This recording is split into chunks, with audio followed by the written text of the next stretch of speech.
আমার গায়ের রং শ্যামলা ছিল, আর সে কারণে পাড়ার লোকের দুশ্চিন্তারও কোনো অভাব ছিল না। এমন রঙে কেমন করে ভালো ঘরের বউ হবে? মায়ের চোখের কষ্ট দেখে লুকিয়েছিলাম তেতলাতে, সেই চিলে কোঠায় যেখানে তোমার সঞ্চয়তায় আমার মৃত্যু বিরাম খোঁজা।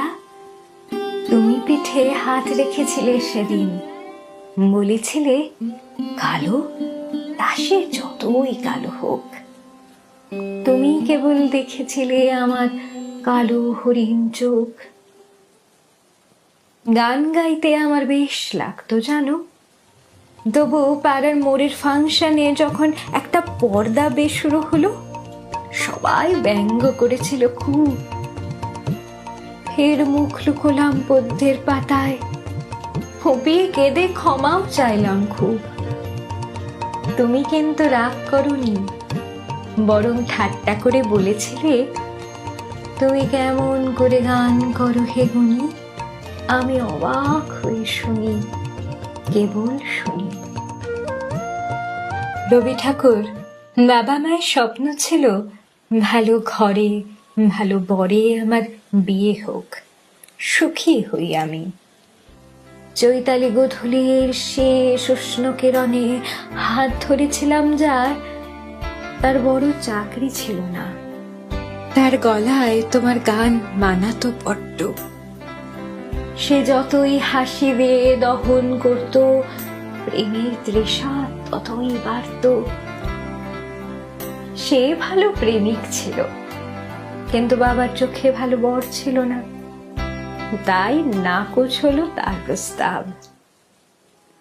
ভালো বরের সামনে যেদিন গাইতে হলো, আমার সুরগুলি পায় চরণ, আমি পাইনি তোমারে। আমার চোখ ভরে জল এসেছিল। কেন পাইনি বলতে পারো? তুমি কেন সেদিন চুপ ছিলে? আমার বিয়ে হয়ে গেল, কৃষ্ণকলি হওয়া আমার হলো না।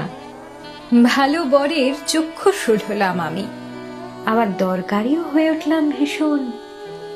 তার অগোছালো ঘর গোছাতে, তাকে ভাত বেড়ে দিতে, উপোস করে তাকে যমরাজের দুয়ার থেকে ফিরিয়ে আনতে।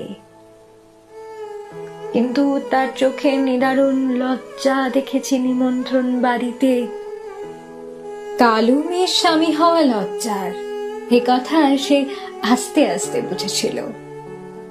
যদি আর কটা দিন আগে বুঝতো, বাবার প্রভিডেন্ট ফান্ডের টাকাটা এভাবে পণের জন্য অপচয় হতো না।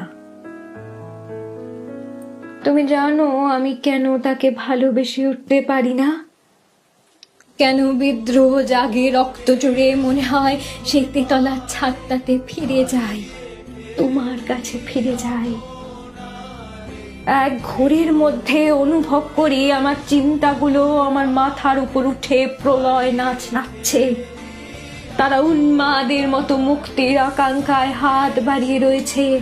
তারা চিৎকার করে সমবেত স্বরে গাইছে, জন্ম মোদের ত্রাহ স্পর্শে সকল অনা সৃষ্টি, ছুটে নিলেন বৃহস্পতি, রইল শনির দৃষ্টি।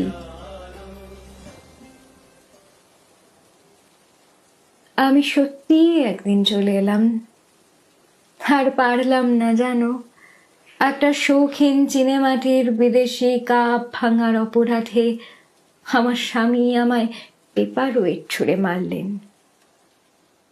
ফাটা কপাল নিয়ে এক বস্ত্রে ফিরলাম যখন, মা বললেন কপাল পুড়েছে। বাবা বললেন পাগল হয়ে গেছে এই সর্বনাশী মেয়ে।